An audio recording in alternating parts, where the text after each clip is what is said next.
హైదరాబాద్లో ఏసీబీ అధికారులు భారీ దాడులు చేపట్టారు. ట్రాన్స్కో డీఏ ముత్యం వెంకటరమణ ఇల్లు నివాసాలపై ఏసీబీ అధికారులు సోదాలు నిర్వహిస్తున్నారు. ఆదాయానికి మించిన ఆస్తులు కలిగి ఉన్నారన్న పక్కా సమాచారంతో ఏకకాలంలో మొత్తం 12 చోట్ల ఏసీబీ బృందాలు తనిఖీలు చేపట్టాయి. హైటెక్స్లోని మీనాక్షి స్కైలాంజ్ టవర్స్లో ఉన్న ఆయన నివాసంలో ఏసీబీ డీఎస్పీ మాజీద్ అలీఖాన్ ఆధ్వర్యంలో సోదాలు ముమ్మరంగా కొనసాగుతున్నాయి. ఈ తనిఖీల్లో డీఈ వెంకటరమణకు చెందిన భారీగా అక్రమాస్తులు, కీలక పత్రాలు లభ్యమైనట్లు సమాచారం. సోదాలు ఇంకా కొనసాగుతుండటంతో మరిన్ని అక్రమాస్తులు వెలుగులోకి వచ్చే అవకాశం ఉంది.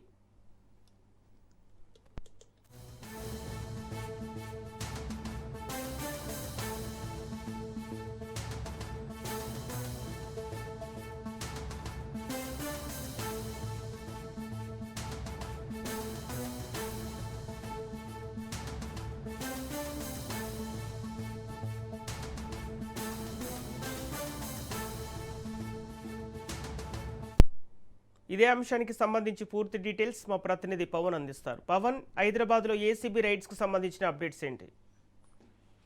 ఆదాయానికి మించి ఆస్తులు కూడబెట్టాడని ఆరోపణ నేపథ్యంలో ట్రాన్స్కో డిప్యూటీ ఇంజనీర్ ముత్యం వెంకటరమణ ఇంటిపై ఏసీబీ అధికారులు కూడా సోదాలు నిర్వహిస్తున్నారు. మొత్తము 12 చోట్ల ఏకకాలంలో యొక్క సోదాలు కూడా నిర్వహిస్తున్న పరిస్థితి కూడా చూస్తున్నాం.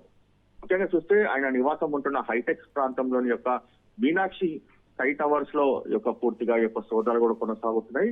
అయితే ఈ యొక్క అధికారాన్ని దుర్వినియోగం చేస్తూ ఈ యొక్క అక్రమాస్తులు కూడబెట్టాడని చెప్పి కూడా ప్రధానంగా దీనికి సంబంధించి పెద్ద ఎత్తున ఆరోపణల నేపథ్యంలోనే 12 చోట్ల యొక్క సోదాలు కూడా కొనసాగుతున్నాయి. ముఖ్యంగా చూస్తే అతని కుటుంబ సభ్యులు కావచ్చు, స్నేహితుల ఇళ్లలో కూడా ఈ యొక్క సోదాలు ఇంకా కొనసాగుతూనే ఉన్నాయి.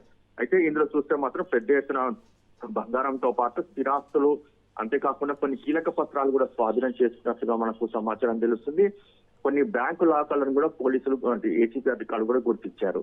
అయితే ఆ బ్యాంకు లాకర్లు కూడా తెలియాల్సి ఉంది. అంతేకాకుండా ఈ యొక్క బ్యాంకు లాకర్లు తెరిస్తే ఇంకా ఎంత పెద్ద మొత్తంలో ఆస్తులు కూడబెట్టాడని చెప్పి కూడా పూర్తి సమాచారం తెలుస్తుందని చెప్పి ఇప్పటికే ఏసీపీ అధికారులు కూడా భావిస్తున్నారు. ఇంకా ఈ యొక్క సోదాలు ఈ రోజు సాయంత్రం వరకు కూడా కొనసాగే అవకాశం కూడా ఉంది. ఎందుకంటే పెద్ద మొత్తంలో ఈ యొక్క డాక్యుమెంట్లను కూడా స్వాధీనం చేసుకునే నేపథ్యంలో చూస్తే మాత్రం ప్రధానంగా ఇంకా ఎక్కడెక్కడ ఇలాంటి యొక్క ఆస్తులు కొనుగోలు చేశారు, ఎంత పెద్ద మొత్తంలో ఆస్తులు కొనుగోలు చేశారు దానిపైన కూడా కొంత క్లారిటీ వచ్చే అవకాశం కూడా కనిపిస్తుంది. Okay, thank you Pawan.